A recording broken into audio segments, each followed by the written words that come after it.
And we are live. Welcome back, ladies and gentlemen. I'm one of your co-hosts, Blake Ruffino. Alongside me is my counterpart and co-host, Joe DeLeone. Good evening, good sir. How are you? Doing pretty good. It's kind of been weird that this is the first week coming up, Blake, that we're not going to have any college football. But That's right. holy hell, today we were hit with a hell of a news headline, easily the weirdest one of the offseason cycle. I don't think it's the weirdest one, and we're going to discuss it. Joe, I got to be honest with you. I think the sport is going in a different direction than people realize. If players are getting paid what they're getting paid, then coaches are going to start making more money. And I think that teams, hypothetically, like Penn State or others, that are going to get additional revenue from the playoff are going to utilize that money to go and get who they want. So I do think that, I mean, Joe, Jim Knowles is going to get paid at the end of his contract $3.5 million at the end of it. That is insane. That's the insane part in the money. I mean, that's answer number one. I see a lot of you get a lot of speculation on why a guy makes a move like this, and everybody's throwing in. I mean, come on. There was a rift between Ryan Day and Jim. No, they offered him a crap load of bread, and he's from Pennsylvania. Sometimes we just need to be really simple about analyzing these things. You know, it doesn't need to be complicated. And here's the thing: there could be a rift. Like all those things can be true, but the bottom line is it's a massively bad look for the guy who had the number one defense in the country, and then had a top 3 defense last year. And your struggles have not been defensively. If you're Ohio State, it's been offensively. Have been your problems. So Jim Knowles, in case you missed it, is on his way to Penn State to be their DC. And Joe, I'm going to be honest with you. What happens if Penn State defensively gets better? What if? I mean, they're gonna get defensively better. They got to continue to recruit. We'll talk about Poindexter coming back too, which is even a more massive deal. I think James is, look, man, one thing you can't say about James Franklin, whether you can talk about him getting over the hump or not, that's good. Great for you. It's the same take every single day. Joe, let's call it what it is. My man can hire. My man is by far one of the best head coaches when it comes to hiring coordinators in the country. You can't ignore it at this point. By the way, it's not missed upon me that when he lost Tom Allen, this is where he's replacing him. Think about this. The last 3 defensive coordinators for the Penn State and Indy Lions, Manny Diaz, number 1 total defense in the country, Tom Allen, or I was going to say Tim Allen, but I was like, this isn't home improvement. Tom Allen, and then now Jim Knowles. And by the way, he went and got Andy Kotelnicki to run the offensive style and system that he wants to run. Dude, James gets a lot of shit. Yeah. But you cannot talk crap about him when it comes to hiring coordinators. And people want to go work for him is the biggest thing. They might have the best OC-DC combo in the sport. They're now just a head coach away from being national championship contenders. Oh, there we go. Like, okay, in all seriousness, though, like you bring up I'm gonna save this take for later. I'm gonna bring it up later. I'm not gonna get to it right now, but it is a serious angle to have with this because you're surrounding yourself with great coaches, and that's what's helped you get this far and win this many football games. But at a certain point, you got to win the big ones. You know, you got to beat Ohio State. You got to beat Notre Dame in the Orange Bowl. You need to win in those situations in order to actually take that next step forward. Ryan Day was very negatively criticized, even by us at times on this show, for not getting to that next stage. But he still won a national championship way sooner than James Franklin did. Part of me kind of wonders at a certain point, is he a little bit too far gone? You know, is he a little bit too deep into this thing for him to be able to win a national title at Penn State? I don't think so, because when you're bringing in guys like this and you're keeping on lead defensive recruiters and you're still recruiting and developing the way that you are, I don't want to go there yet. And you got a lot of pieces that are returning for you offensively next year in the second year with Andy Kotelnicki. What can Drew Aller look like? So we'll talk about all that. Yep. Not the only thing. We'll talk about Chip Kelly also potentially heading back to the NFL as the OC for the Texans. So we'll see how that goes. We'll also talk about our way too early top 10 in 2025. I'm sure there'll be a lot of spirited conversation on that. I'm sure that we won't argue at all there as well. And at the end, we'll get to Notre Dame's offensive line issues. I know the internet made it about some big issues, but we'll get to the Notre Dame offensive lineman stuff, which I think is a little overblown. Yeah, I'm glad that you're recognizing that. After you and I talked about it a little bit on Friday, we texted about it. It's unexpected, but there's a lot of context that I think needs to be added. The 3 guys that they're losing were key contributors, but the next wave of guys that are stepping up, most of them were probably not going to start. And I'll save breaking that down a little bit later, but that's just the very brief one-sentence description for what went down and why I think a lot of Notre Dame fans shouldn't be worried. Yeah, I mean, from a depth perspective, you always have to be worried, right? When you lose 100%. When you lose 3 people that have playing time, and let's call it what it is, significant playing time, God forbid you have an injury. You can't do, let me not say you can't do, it would be unlikely that you could do what you did this year when guys got hurt, that you're just replenishing them with highly recruited dudes, right? Like it's not that simple. So we'll get to that as well. It could be an issue. Cody McGee with a $5 super chat says, in today's football world, is it better to take an NFL or college job? Coaches paying contracts are the same almost in college or NFL. Joe, your thoughts on that? This is a really good question. I know that this is something that constantly gets brought up every offseason. Like, does it make more sense to go to the NFL? I don't think that there's a right answer with this. If you're a guy like Chip Kelly, it makes a hell of a lot of sense. Yeah, it does. It just depends on what certain guys value and what their backgrounds are. Chip Kelly has been wanting to keep getting back to the NFL. He was quick as he was to jump to the NFL when he was at Oregon, and for him to keep getting opportunities when he was the coach of the 49ers. A lot of it does come down to that, but at the same time, yeah, I think that there's a lot more certainty. I think in 10 years, when the sport is shaped very differently and we have a better understanding of the direction of the sport, I think this conversation is going to be a lot different. But right now, with how things constantly change and how hard it is to recruit, I think that, yes, the NFL is a little bit more desirable for coaches because there's a little bit more security, if that makes sense. Well, look, you saw a head coach from Boston College go to the NFL and be a DC. You saw Al Golden go, and now you potentially are seeing Chip Kelly go. Yeah. You're not seeing head coaches, which coordinators come and go all the time, right? You're there. I mean, the biggest one, I mean, this really started 5 years ago, if we're just being honest, when NIL really got enacted. Okay, the first one was Joe Brady that did it, okay, because of the whole look, man, I'm not recruiting this kid. It's not happening that way. By the way, that kid was Jermaine Burton. I'm just going to throw that out there. And he had enough with. But I agree with you, Joe, that it depends on who you are, right? Like, I mean, it really depends on if you're a coordinator, what you want to do. Brother, could you imagine Chip Kelly just doing ball? He has no other worry in the world. There's no other worry that he's got to do. By the way, he's not a head coach. And I do think the thing with D'Amico Ryans and C.J. Stroud, I think that – how do I want to say this? I don't think that Ryan Day has not known and been involved. That's what I'm going to say, okay? So we'll talk about that when we get there as well. No other Super Chats there are not. We are currently watching the Kansas City Buffalo game. Joe and I will not be on Friday, maybe a little bit before that. Jim Knowles maybe be getting offered a lot of money. Oklahoma got involved. Was going to make him the highest paid coordinator in the country along with Penn State. But Jim Knowles, now winning a national title as the DC, heads back home.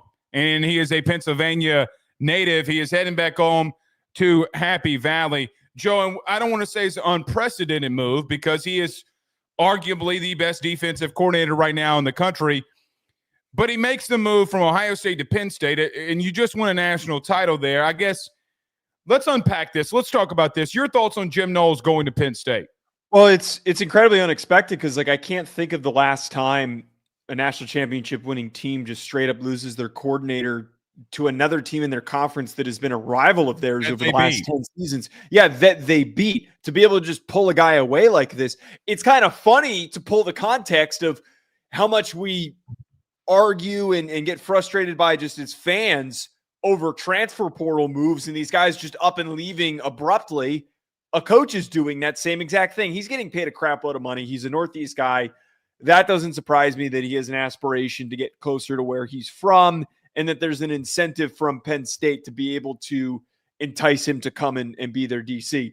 But this is just so crazy to me that Ohio State loses their guy.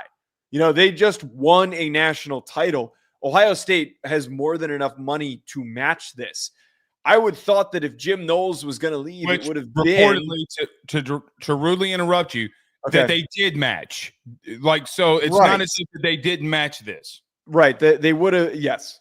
That's the biggest key to add into this, that they're not hurting for money. Ohio State is not some plucky underdog team that just didn't have the finances to keep their guy and he was on the way. It's not like when TCU lost Garrett Riley. Like that's the first thing that comes to mind. TCU wasn't going to get into a bidding war with Clemson. But this is just so nuts to me, Blake, because this doesn't happen. And I would have thought that Knowles, if he was going to leave, it would have been for a head coaching gig. But now here we are. So there are a couple of things that I want to mention. We'll get to Ohio State, or I'll get to Ohio State in a minute, but I want to talk about Penn State because they made the move. Number one, we are all in because you don't make a move like that if you're not trying to go win a natty. And that's just the bottom line. Now, I will remind Penn State fans, because I don't know if they remember, it took Jim a couple of years to get that thing really rolling. So you're going to give him time. Like, don't go through one season and be like, oh, no, we suck. Jim Knowles, overrated. It's not true. I remember, Joe, if you remember the first time that Michigan took down Ohio State, it was Jim Knowles is overrated. Jim Knowles is overrated. No, he just had to get things enacted and things rolling there. I think that this is one of the biggest moves of the offseason. Regardless, it is the biggest move in the offseason. You're taking a guy who – orchestrated, built, recruited on, and built the number one defense in the country. A team that beat you, by the way, if you're Penn State, because they made a goal line stand from the 1 yard line. That is the biggest thing. Joe, you went and took the dude that ultimately stopped you from potentially winning the Big Ten. Right? I mean, now I know that they had a shot to win it all or to win it. You get my point. From beating that team, and you go and take them. But you brought up something about money. You just do not make a coordinator hire at $3 million plus a year on average, around $3.2 million per year on average.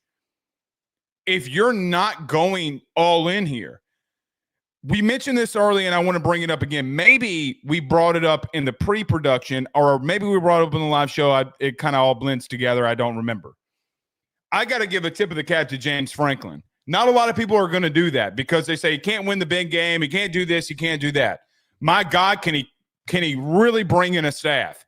My God, can he bring in defensive coordinators? And quite frankly, good for Penn State for being all in what they're doing. But there's another twist to this too, because Penn State co-DC Anthony Poindexter is also staying and also has been in contact with Jim Knowles. Joe, this is going all in for a national title now. Now, Ohio State fans are going to scoff and, we can get whoever we – No. You remember the beginning of the Jim Knowles era when you wanted his ass canned because you were getting your shit pushed in by Michigan. This feels all in to me. And look, they could fall short, and nobody's saying that they can't fall up short. But, man, it just feels to me that James has done better than anybody in the country when it comes to hiring coordinators. Now, I know a couple of years ago you fired your OC. It was bad. You made a change, and I still have a lot of faith in Andy Kotelnicki. Yeah. But, Joe, this is – and I hate to say it, so if you're around kids, pause it right now. Pause the video right now and then fast forward at 10 seconds.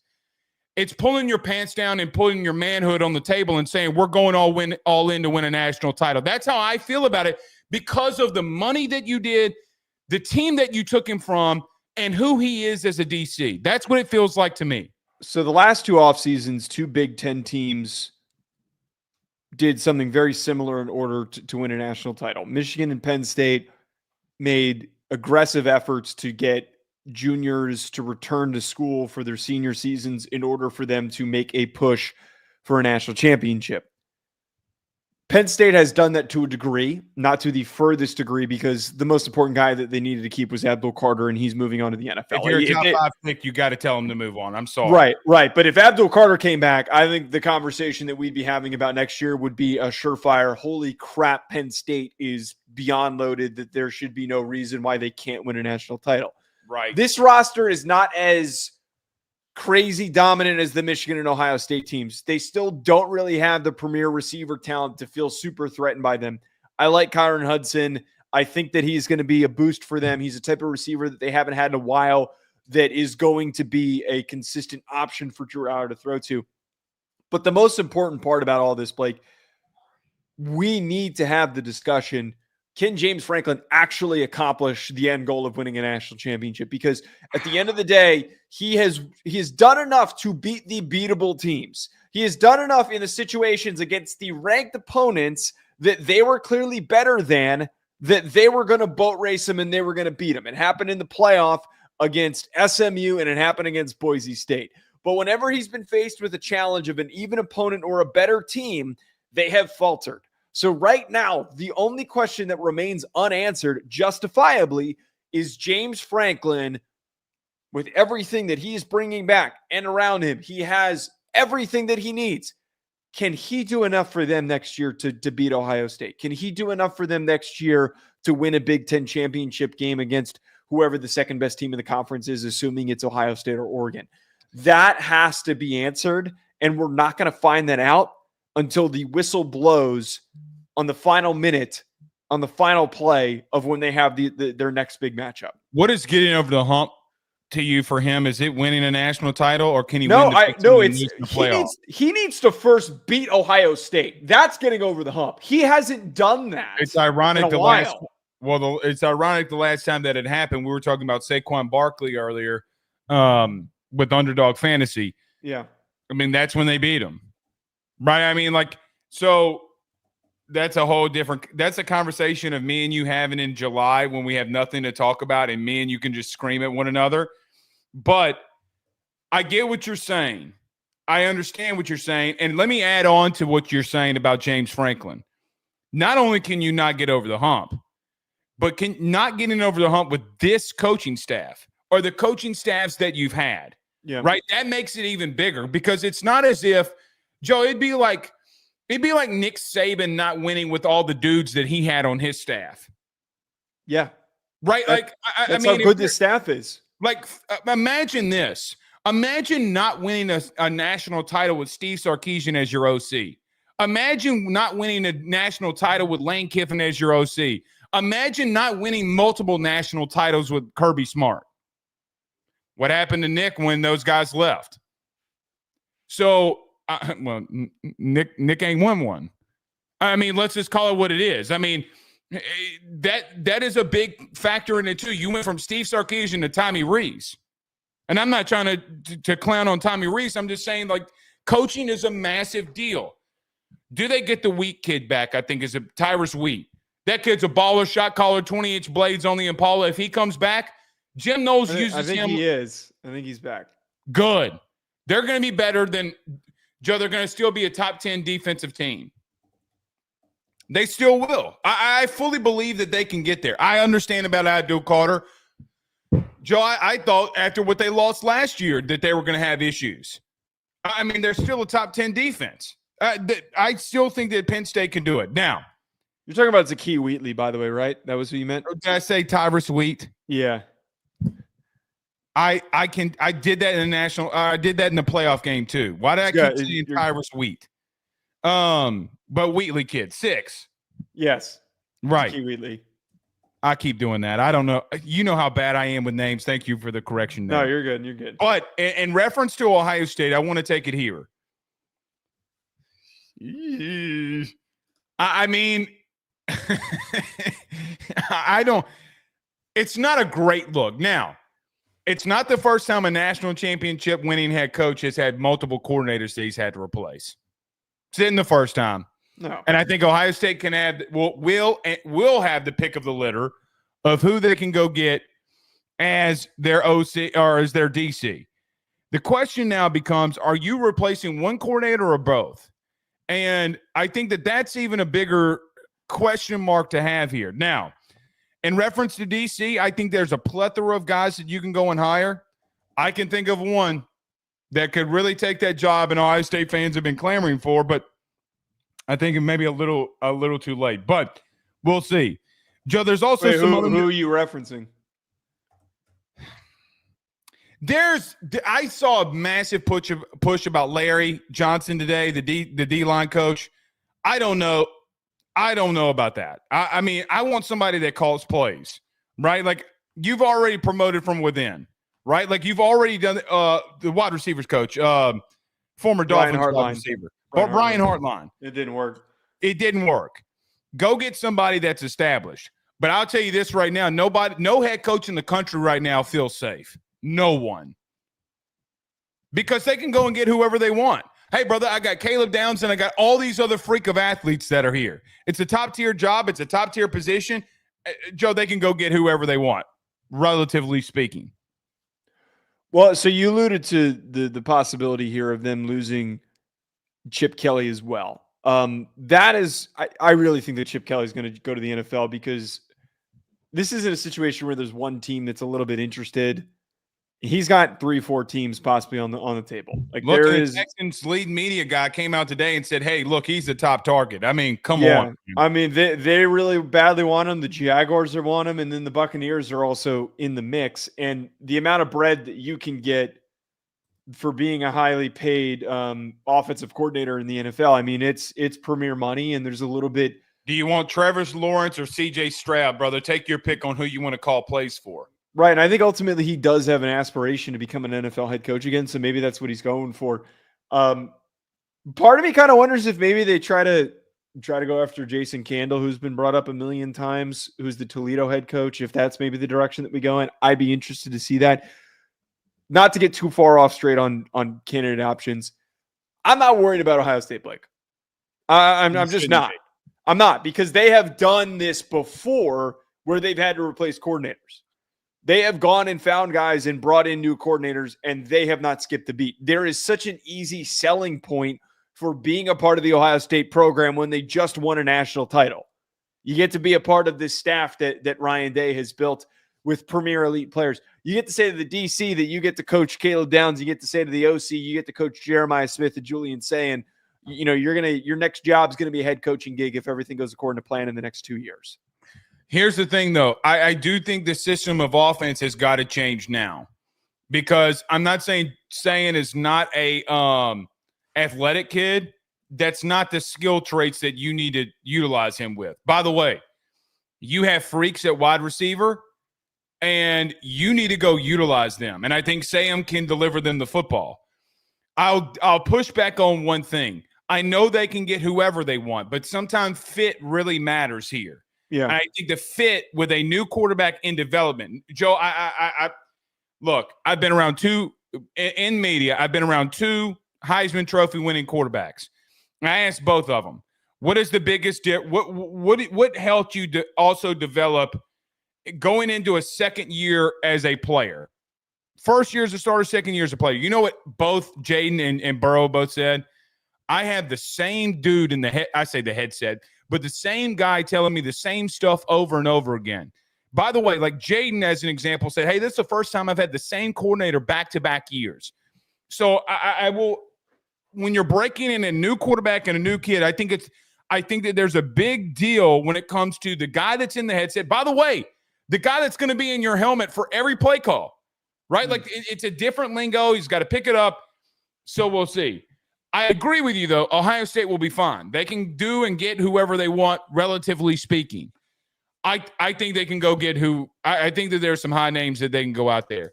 Another thing with Ohio State, too. Joe, did you see these reports of teams coming after, like, Jeremiah Smith, Cornell Tate, and all those, too?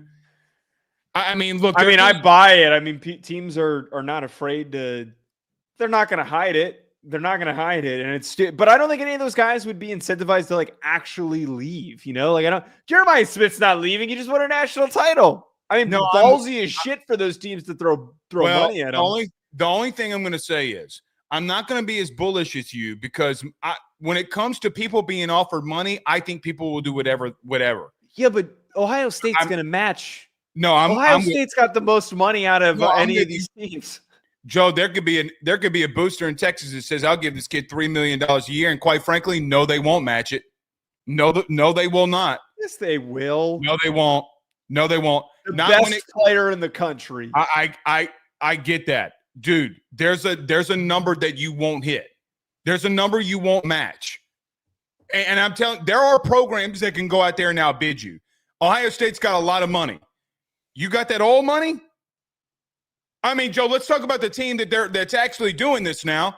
I mean, let's call it what Texas emergence really is here. They're outbidding everybody for who they want. I get that, but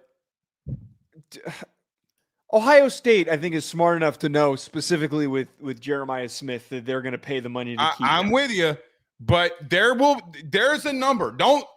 Money talks and bullshit walks. Any Ohio State fan that doesn't understand that or realize when money's involved, I'm not saying anybody's going to do anything now.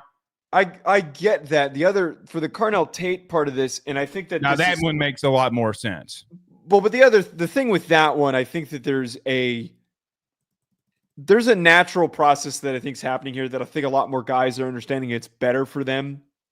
Sometimes if you have a successful season in a premier program, it's better for you to stay for that final year of your eligibility before going to because Carnell Tate had a great year for being the third receiver. He's the third option. I mean, but now he's the number 2, so he gets to play off of Jeremiah Smith, and then he can go on the third option. Let's call it what it is. When it comes to play calling, he was probably the 5th option. Oh, yeah. But he had a couple of games where he was the guy that they were going but that's what I'm trying to say. I'm trying to boost that up. I mean, when it comes to getting players the ball, I mean, he was probably the 5th option. Where's Henderson? Where's Judkins? Where's Smith? Where's Mbuka? Like that was the conversation that everybody was having. And that's why kind of he broke out. But we'll see. So Jim Knowles to Penn State. We'll see what happens with Chip Kelly. Final thing on Ohio State before we move on here and get to our top 10 25 or top 10 for 2025. Joe, does it worry you any that you got so much that you're replacing? D-line, you're replacing coordinator, potentially replacing both coordinators, starting quarterback. I mean, a first-round receivers going into two backs going into the draft. It's a lot to replace, dude. Like it. I understand Ohio State just reloads, and I get all that point. But, man, come on. Like, that's a lot to replace. My only counter to that, though, is that all the guys that they're putting out in the NFL, the two that they're bringing back the best offensive and best defensive players in the country. Yeah, but I knew we were going to have this discussion. I'm with you. But when you're rolling into a first-time starter at quarterback that's seen no action, Joey's seen zero action. But he's getting to throw to Jeremiah Smith, so I don't get two Rudy Poos. I'm just going to tell you, we also saw Nico throw to really fast receivers too when he came in. Wait. Hey, that is not a comparison. That's not a comparison. Have you seen enough of Julian saying that you're ready to put a stamp of approval that he can lead them to a playoff? Yeah, but you can't compare Nico for the receivers that he was throwing to that were okay. They were fine. Fair, they got the job done. But he has Jeremiah Smith that he can lean on. Okay. I don't know, man. I really think so. You're replacing an entire defensive line, a first-round wide receiver, 2 running backs, offensive linemen. I don't give 2 Rudy Poos what you tell me. It's a lot to overcome. I understand that's a lot to overcome, and this kind of goes in line with the next segment that we're about to do. I understand that there's a lot that Ohio State has to replace. You know why I said it that way. I'm not going to sit here and pitch that I think Ohio State's winning a national title in 2025. I'm not. I think that would be way too sudden. But while me and you are about to argue about Texas, we know that Ohio State has enough premier elite players at certain positions that they are returning that they're going to blow through their schedule. They're going to still be able to go minimum 10-2 next year because, again, they have the best offensive player and the best defensive player in the country. Who's the best offensive player and defensive player in the country this year? What do you mean, for 2025 or for 2020? Yeah, for 2024. Who was, you're saying? Yeah, who was the best offense and defensive player? Don't give me Travis Hunter for both. I'll give you Travis Hunter for one. Ashton Genty and Abdul Carter, probably.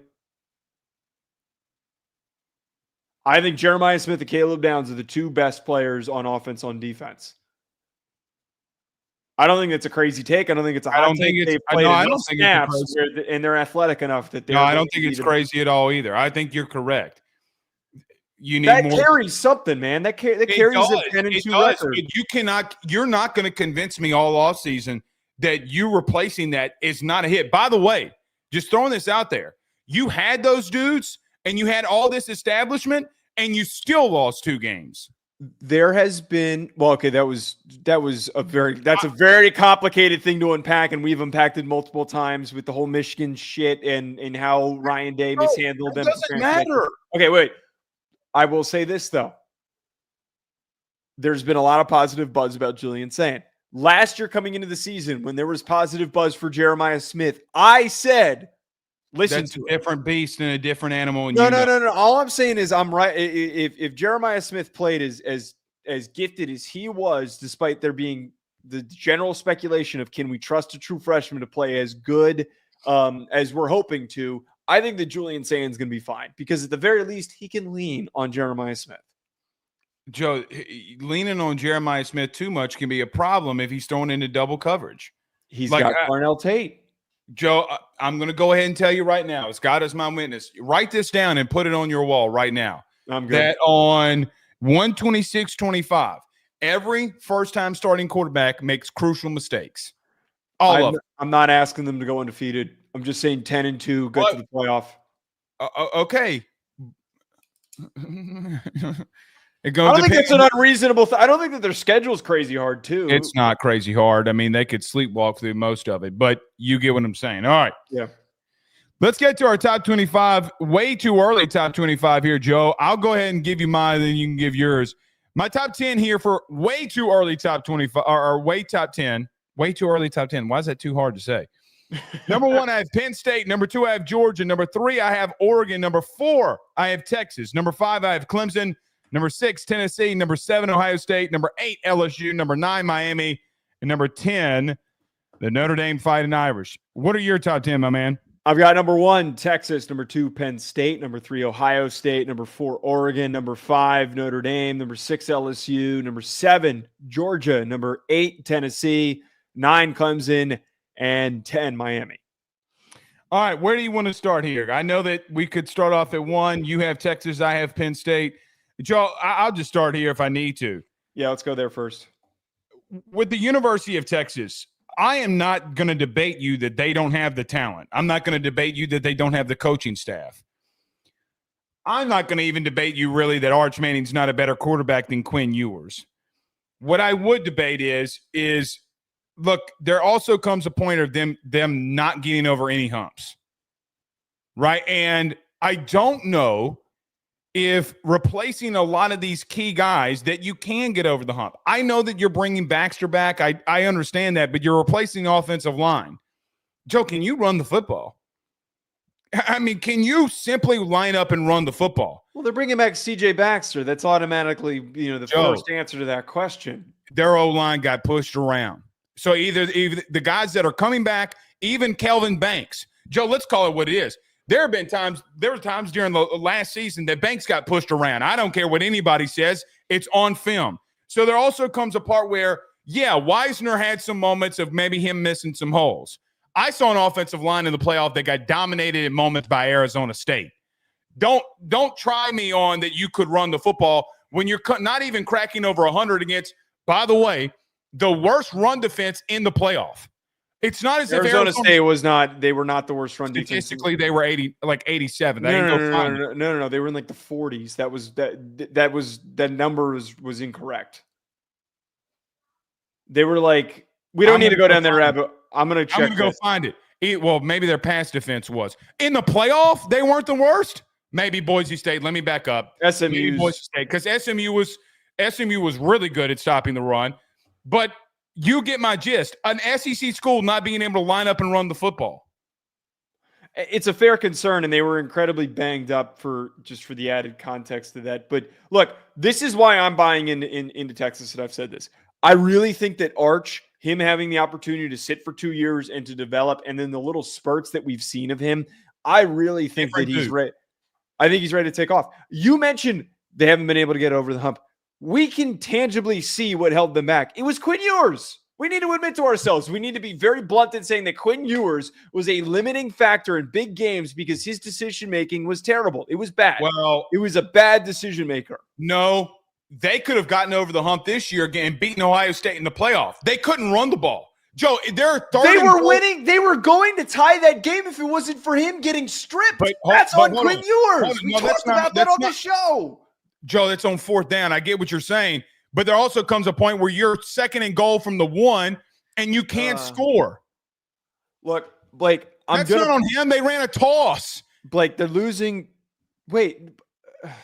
They ran a toss. Remember the fumble? Yes, they did. It was bad. It was 1 yard line. That wasn't on him. It was bad play calling, and then him getting strip sacked is absolutely his fault. I get it. I understand. I know. But okay, let me finish. A first-time start. I say a first-time starter. I know he started during the season. And look, I've been around Arch Manning. I've been to a lot of his games. Okay. Know the mentality. But again, I'm going to lean on this first-time starter thing, man. Okay. Like it would bother me. I think that he is a very unique circumstance, and I don't think he's your typical first-time starter. I agree. But I think that what I have this, my theme for this top 10 is I'm leaning into the teams that have premier players. That's what I need. Fair. The focus needs to be. I care less about the teams that have depth or well-roundedness, and I care more about the teams that have highly contributing freshmen and sophomores that were top of their position groups. Colin Simmons is going to be one of the best edge rushers in college football next year. Ryan Wingo is a budding receiver that could be one of the best receivers in the sport next year. And I think that Anthony Hill Jr. is somebody that we keep talking about over and over again. I think CJ Baxter is the question to the problem that you're asking. But their offensive line absolutely needs to be better. Their offensive line does need to be better. Kelvin Banks, Cameron Williams moving on to the NFL. Who steps up? They've recruited really well at those positions. Can they play better there? They have, in a year where it feels like in 2025 that there's no clear answer. There's not. There is no juggernaut to knock off. They have recruited at a high enough of a level going back the last 2-3 years that they're now set up, I believe, to actually get the job done. Can I make an argument here? Okay. You could, well, not an argument.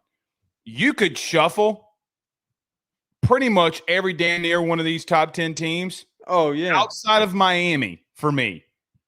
Outside of Miami, you can make the argument for him. I can't make the argument because you're losing 2 real premier wide receivers, running back. I'm not doing that. And by the way, you got a new DC and your defense sucked. I'm not doing that. Okay. But I literally think that I can make the argument. You're right. There's no bona fide top tier Ohio State talent team from a year ago. We came into the all season last year talking about, man, Ohio State, they bring in Caleb Downs, Quinshon Judkins. They've recruited. They bring back all that talent that are seniors. This is going to be insane. They bring in Chip Kelly. I could hear that argument. I'm going to give you that argument about my number 1. You ready? Penn State. So, in reference to Texas, just very quickly, I can't go there yet. I'm not there yet. I think from a talent perspective, I'm right there with you. If you looked at me a year from today and you said, Blake, listen, Texas is a national. If I went in a coma today and I woke up and you said, Blake, guess what? Texas won a national title. I'd be like, okay, makes sense. But I just don't know that they can do it. Now, I will tell you, Arch did have some moments when he started that you saw on SportsCenter. There are also times against low G5 FBS opponents, Joe, that he struggled. And look, that's to be expected. It 100% is to be expected. But I also know, and I'm not 1,000% sure that I'm going to be sold on. Look, I've seen 2 Mannings come before. And there's a strong likelihood when this kid's a senior, they're going to be right there. And I'm right there with you. I just don't know if I'm ready to do that year yet with a first-time start. I think Arch brings so many different qualities. The running game. He's athletic than anybody that came out of a Manning family other than his grandpa. I do think he's made good decisions. Joe, my biggest concern when you and I talked, okay, was I didn't know, like at the time when everybody built him up in high school, I was like, man, he can't go in there and start. He's not strong enough. He's gotten bigger, faster, stronger. I'm with you. The dynasty is there. The legacy is there. But there's other pieces around him that I don't know that if they don't get better around him too. Joe, if he's a first-time starter and he doesn't have a running game going, he's not going to supersede like any other quarterback. Every quarterback has issues. And when you cannot get a running game going for him, there's going to be complications. By the way, what is it, week 4 he goes into Athens? Buddy, good luck. Like, good luck. Good luck going in that environment in your first true real road game. It's not easy. I understand that it's not easy. I keep coming back to it's a year of uncertainty. What's your case for Penn State though, so that we don't do our typical of overanalyzing? Yeah. Texas? So here's they're already in the chat. Are you getting yelled at? Yeah, getting yelled at. Okay. The reason that I think that Penn State, for me, is the number one team coming into 2025 is very simple. Joe, they got enough returning. I love that you have a quarterback, running backs. I know that they have struggles at receiver, which will be a big talking point here, but I love the pieces that they have coming back. Now, today, we've already talked about this. Jim Knowles, leaving Ohio State, coming in. They've been top 5 defensively the last 2 years, potentially could do it a third with Jim Knowles. I just think that Andy Kotelnicki can help this offense take the next step now going into year 2. Now, I am banking on that Drew Aller, also takes that next step with Andy Kotelnicki. That's the banking that I'm bringing in. I don't have any logic necessarily behind it. I see the big arm. I see a lot of stuff that he makes, but he's got to be a better decision maker. He's got to do better things on third down. But I like them enough, and I think that when I look at a team, talent for talent and experience coming back, I always look at coordinators, coaches, and quarterback. What do you have returning? Joe, I don't know if they're going to lead it. I do not know if at the end of this that they're going to be the number one team in the country when it's all said and done a year from now. What I do know is that if you told me and you woke me up from a coma a year from now and said Penn State won, it'd be like, well, number one, James Franklin finally got over the hump.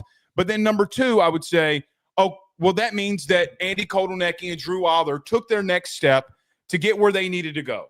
I really like Drew Aller, and I think that he is going to take that next step, having you just mentioned earlier with Burrow and Jane Daniels and all these guys who took these huge leaps forward to hitting their potential. They needed a second year with their offensive coordinator. It's going to be his 3rd year as a starter. Everything, all the stars they're aligning, minus what they have at receiver. That doesn't mean, though, that they can't have a team that is as talented and as dominant as the Michigan one. Like they've got the running back duo. They have the returning quarterback who's a big, strong athlete. He can throw on the run. They've got the well-coached defense with an elite defensive coordinator. All of those boxes are naturally and easily checked for the comparison to be made to Michigan. And again, I'm going to keep coming back to the whole offseason. There is no clear juggernaut. In a year like with Michigan when they won it, where there was a little bit of room for error, them not having elite receivers wasn't a problem. I think them having Kyron Hudson, they automatically have a better receiver room than that crappy one that Michigan had when they won the national title. They had Roman Wilson, I don't even think I recorded a catch this year for the Pittsburgh Steelers. I have to bring this up, though, and I said this earlier. I just don't know. Again, I'm going to say this every day that we talk about Penn State until he does it. They got to beat Penn State. They get Oregon at home next year. They got or Ohio State, I meant to say. They go to Ohio State. They go 10-2. They're not winning a national title. I'm not getting in on that. You can't say that. No, because it's not the same as what Ohio State did. For me, if Penn State goes 10-2, the circumstance is, that means that their offense wasn't explosive enough, and then they keep making stupid late game decisions. Who are the injuries against? Does Aller go down for 2 games? Like, I think that you're bringing in variables that aren't a part of the conversation. It's all the same thing that Ohio State dealt with. Okay, but what I'm saying, Ohio State getting over the hump and then them almost faltering and falling off the map like they lost to Michigan, that was a very unique rivalry situation that almost caused them to get knocked off, so much so that it motivated them to go on this run. I don't think Penn State has that same circumstance. If they don't beat Ohio State and Oregon this next year, the same shit applies. James Franklin can't win the big games. And Very when you don't fair. have the right guy to prepare his team, that needs to get brought up. I have him at number very 2. fair. That's very Yeah. fair. I can't ignore that. Okay. And look, I'm not I'm not banging the drum in reference to if you want to have the debate. I'm with you. Like I said, I just think that Drew Aller takes another step with Andy Kotelnicki. They got to figure something out at receiver. I'm with you. And that is a massive concern. Because listen, here's the God's honest truth.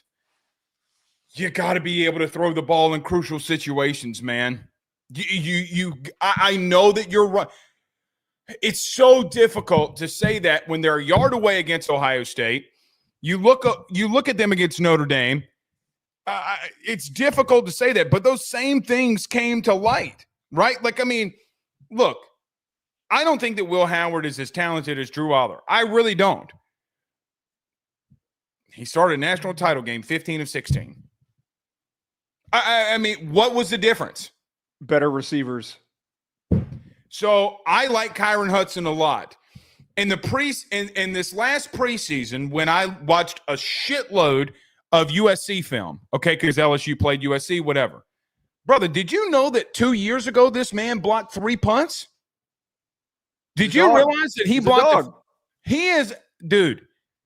I'm with you on Kyron Hudson. I think that the kid can be a game changer. I don't think the catch that he made against, I was speaking of LSU, the catch he made against LSU, the one-hander, them not going back to him is criminal. Lincoln Riley should be fired for just that alone. Yeah.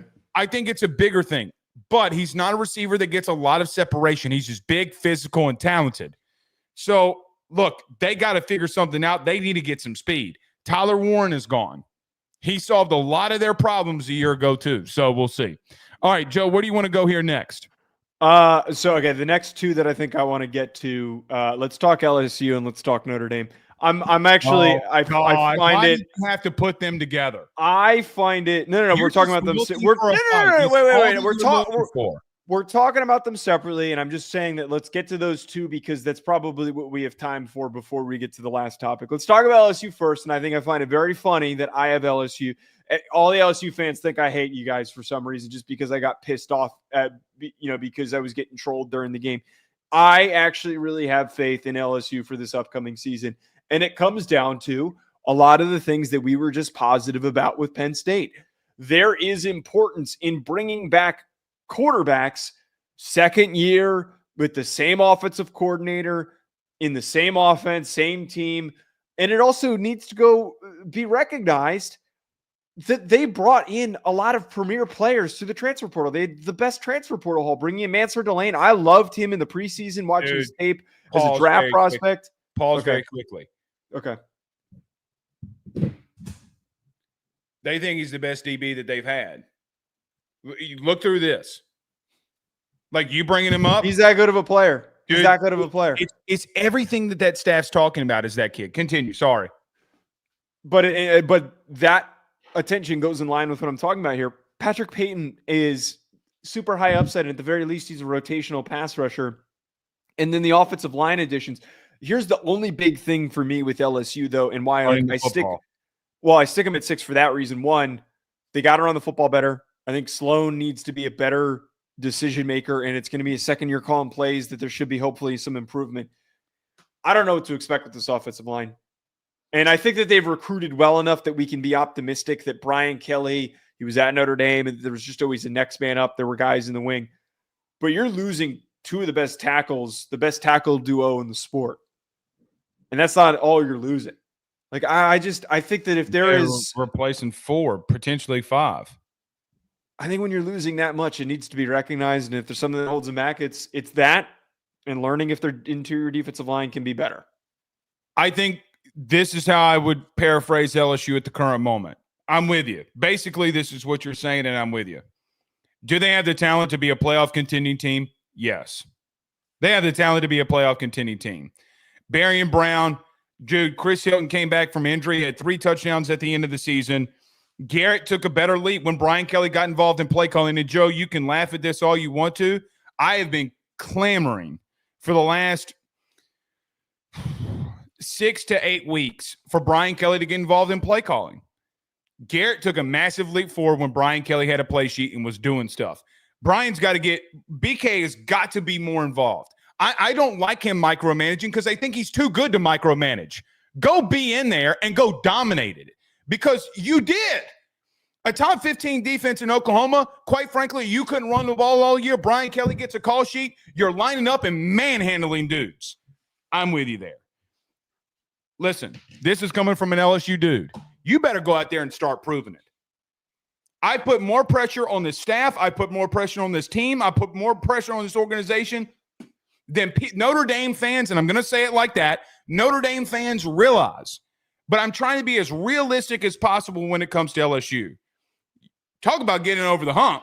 Now, LSU has gotten over the hump more than most, okay, as an institution. They got a lot to prove. Go win a game one. Joe, they haven't won a first game at LSU because they play all these premier games literally since Joe Burrow's been here. Think about that. They haven't won one. You got to start off by going into South Carolina and beating Clemson and running the football. There are other talented kids, 5-star kids that came in here, top 5 dudes, okay, that were 5 stars. They're expecting to be contributors day one. DJ Pickett is going to be on the boundary along with Mansour DeLeone. What do you do at safety? Joe, I think that they're going to put Harold Perkins on the edge finally.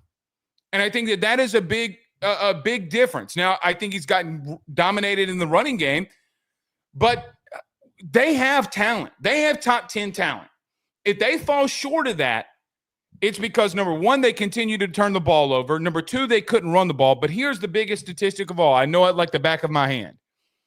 Brian Kelly, in every SEC loss that he has since being at LSU, has averaged defensively of giving up 250 rushing yards per game.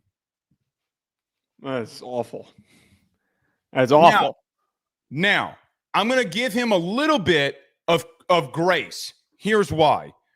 Ed left him a shit sandwich. He had 39 scholarship players. It was not pretty. And nobody really wants to give him that grace because of the portal and everything that's going. No one wants to give him that grace. I'm going to give him that grace. But there comes a time where things have got to start getting better. It's now. It's his second year with Bo Davis and Kevin Peoples. You went out and got 4 defensive linemen from the portal. Joe, quite frankly, here's the truth. LSU's as a program, has got to stop being soft because they've been soft. I say this not to troll because I know that it's going to be perceived as such, but the last part I called them soft a little. So how would you be trolling more than I am? Well, I was just going to bring up the same thing I bring up every single time. The last part about this is Brian Kelly's got the Alabama win, and that was a great win that they had 2 years ago. They, just like what we're talking about here with James Franklin, he's got to start winning the big games. He's got to go to Tuscaloosa this year, right? They're going to Bama. They got to win that. You just mentioned the Clemson game. That is going to be Tuscaloosa, yeah. That's going to be a tone setter for the beginning of the year for both of those teams, who we both ranked Clemson in the top 10. Neither one of us have Bama in our top 10. I don't have super high then hopes for Bama next year. I think they're top 10, top 12 team. I think that they might make a playoff, but I don't know if they're. Well, then there comes a part there, Joe, where I'm just going to call it like I see it. Then, okay. Then that means they're going into Tuscaloosa and winning. Well, but my counter to that is, and we saw this more than anything this year, is that it's impossible to go on the road and win in the SEC. And I know that LSU lost this year at home. It's 1 year though. All I'm just trying to point out is that I'm not going to make 1 year the outright rule. That's fair. I'm just trying to say that I think that it's one of the toughest road conferences to get wins. Oh, without so even if Alabama's messy and Ty Simpson, is shaky and inconsistent. Ty Simpson's even the quarterback. Right. If he's even the quarterback, it's not Austin Mack or whatever they end up doing. Brian Kelly has to win these top 10 matchups. He has to start stacking those because that's ultimately the biggest thing in front of them. To talk about Notre Dame really quickly, Blake, though, I got to just be direct. I think that you're too low on Notre Dame. I think that Notre Dame, understandably, is resetting at quarterback. They are either going to start. There's 3 options. I think it's one of the few quarterback rooms for a ranked team in the preseason that they can go in 3 different directions. It's either going to be Kenny Minchie, who is super underrated. It's either going to be Stephen Jelly, who's a more steady high floor player, or it's going to be CJ Carr, who everybody has super high hopes for, but it might be a little bit too soon for him to start. But the fact that they had so many freshman contributions this year, Leonard Moore and Christian Gray, and Don Schuler's a young guy who played great, Kingston Viamo Asa, and Bryce Young, who started to contribute more and more, who's a premier 5-star edge rusher, the type of guy that Notre Dame has needed to step up. Their offensive line, when it's back and healthy, is going to still be one of the best ones in college football, bringing back Jagasaw and Anthony Knapp and Emil Wagner. The quarterback question is a totally fair one, but I think that for the fact that Notre Dame was the youngest team and still made it to a national championship game is important to recognize that they deserve to at least be in the top 5. Well, your schedule clearly is going to help you, and I'm not, like I've said, it's a little harder next year. I mean, you got Miami and A&M. Yeah, I'm with you.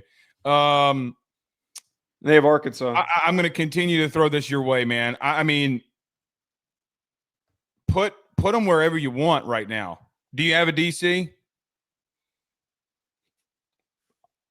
Possibly could be Jim Leonard or Mickens. Okay. Well, then that might change my opinion. But right now, you don't have a signal caller defensively. I don't want to say this to make it sound like Riley Leonard was poo-poo, because he was not poo-poo at all. Joe, what are you doing in the passing game? Greathouse, I thought, made a massive leap. I think he's a good athlete. I think Faison is really good. But the quarterback thing has got to be up for discussion. It's got to be. That's fair, but their 2024 recruiting class was one of their best receiver recruiting classes. Like, those guys are going to get to contribute now. Cam Williams is a guy that a lot of people have high expectations for. But it's a question mark. It's not an answer. That's not an answer. It's just that here's the thing, though. So now we're plucking or picking hairs. We're fine-tuning hairs, right? Because I could look at the teams that I have above them and make a better case. Miami, I'm with you, probably can't. Those 2 teams are going to play. I have LSU at 8. I have, as an example, okay? So people can get upset, glad, mad, whatever. They have just as many question marks. Just as many. But the difference for Notre Dame, and the reason why I'm making this case for them, they had young guys play at a really high level. Joe, another year to develop is an important thing for a team being good. I'm just going to call it like I see it. Experience is important for good rosters. You don't have it at the biggest position, the most critical position in all of sports. Joe, quite frankly, when you needed to line up and throw the football to win a national title, you had some success, okay? But throughout the season, you didn't. You were in the hundreds in passing yards. Hundreds. By the way, in most of these games, okay, even being there, you had more games than others. Like Riley Leonard had 4 or 5 more games than some other parts of these quarterbacks in passing games. I'm with you. It's not your style. It's not what you want to do. But to get over that hump that Notre Dame wants to get to, yes, you do. Joe, I'm going to continue to bring this up to you. Look at the quarterbacks that are winning national titles. Look at them. What do they all have in common? They're all older multi-year starters. I'm not making the case that I think Notre Dame wins a national title this next year. So I have them in the playoff. So what if we're fine lining things, okay, to put them over somebody that's not? You could make the argument for Ohio State, and I couldn't say anything. You can make the argument for Texas. I couldn't say anything. But, Joe, when it comes down, when I looked at this, let's look at 6, 7, 8, 9, 10. It's quarterback things with me. What are the things on the left that I have a lot of faith in? Even with Georgia, it's massively due to the structure of how they're run. Now, Clemson, I thought you were going to tag me on Clemson, but that's a whole different topic. I think it's a quarterback thing for me, man. I really do. I don't know that I can – Joe, we're literally having a discussion about Notre Dame. We have no idea who their starting quarterback is, and we're putting him in the top 5. So I think that the kind of the way that we wrap up this discussion, the difference, here's the very noticeable difference between the teams that made your top 5 and the teams that made my top 5. You're banking on quarterback play, which is important. I think that quarterback play is certainly important, but this past year we had one of the worst quarterback performing years that we've had in a while. I don't think you're going to have that again. I don't think we're going to have that again, but I'm banking more, and as I said this at the beginning of the segment, I'm banking the most on teams that have elite players at their various position groups coming back. I think that applies for Notre Dame. I think that applies for Texas. I think it applies for Oregon. It applies for Ohio State. It applies for Penn State, obviously. I think all the teams on the right are good teams. Good, they're quality teams, but they have, roster holes that needed to be addressed during the transfer portal. And I don't know for certain if those solutions, as we've learned more and more times again, that the transfer portal is a surefire way to address those things. The biggest indicator for success for me, Blake, is always going to be the teams that home grow their rosters, that go through high school recruiting and develop that way. But I mean, it's just a philosophical difference. That's you and I that is where our difference of opinion is. And I'm sure that we're going to continue to expound upon this during the offseason. I look, again, I've said, I'm going to continue to say this, but put them where you want. I still think it's way too early. We don't know enough. Obviously. Right. You want to punt on I was going to say, do you want to save because we went long, do you want to save the Notre Dame O-line thing for tomorrow? Because we need stuff to talk about tomorrow. Is this segment getting clipped? What do you mean? Like, would we clip the segment, or it's going to be thrown? Yeah, but I'm saying that we need stuff to talk about tomorrow. The offseason, it's the end of January. Right. We're going to need shit to talk about tomorrow. We did have a super chat from Beef Stick. Blake, LSU is not going to make the playoff, dude. I didn't say they were making the playoff. I also disagree with that. I think that they are going to make. I think that they're going to have to make the playoff. I have them outside the playoff looking in. So if LSU doesn't make the playoff, I think that would be a disappointment next year. I agree. No. Here's what I've said and will continue to say. Thank you for the $5 Beef Stick. Yeah, thanks, Beef Stick. Hey, brother, go listen to any show from AYS when the season's done. You gotta go out there and prove it to me a little bit now. Now they can start doing that in spring, and I might have a completely different tune, okay? Because I see Mansour DeLeone and it's a no-fly zone. Joe, Nick Anderson. I mean, we haven't talked about Nick Anderson, who caught 10 touchdowns in Oklahoma, then gets hurt, doesn't play, and their passing game goes bad. What does Barry Brown do? What did these other receivers do? I don't know. I mean, you can't ignore Nick Anderson. You can't ignore it. Yeah. By the way, did you see Tredez Green? Did you see the video I clipped? Their tight end. You know he's the best. Yeah, the basketball player, right? Yeah. Did you see that video, brother? I didn't see the video, but I heard he was balling. Dude. That's their number new now. Look, they've got talent. Whether BK can get them to a playoff or not is a completely different scenario and question that he's got to answer. Not me. That's not a question that I got to answer. Right. That's why I'm willing to say that I think that they go to a playoff. I'm not going there. I think that they will, and I think that BK, for him to go 4 years without getting to the college football playoff would be astounding. And then we would be having a really serious, different conversation. I think BK is good enough of a coach to get there. I think it would be.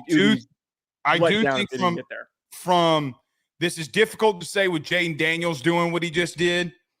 As an overall team, without a doubt, I'm telling you right now, without a doubt, this is the most talent that he's had on one roster at LSU. Yeah, I mean, you said it. They had a shit team. He had a shit team coming in because it's not remotely close. Yeah. All right, dude. We hadn't talked about LSU in 2 months. I was wondering when we were going to bring them up again. We were yelling about them plenty. No, you were yelling about them plenty. Not my fault. All right. We'll see you tomorrow. Peace.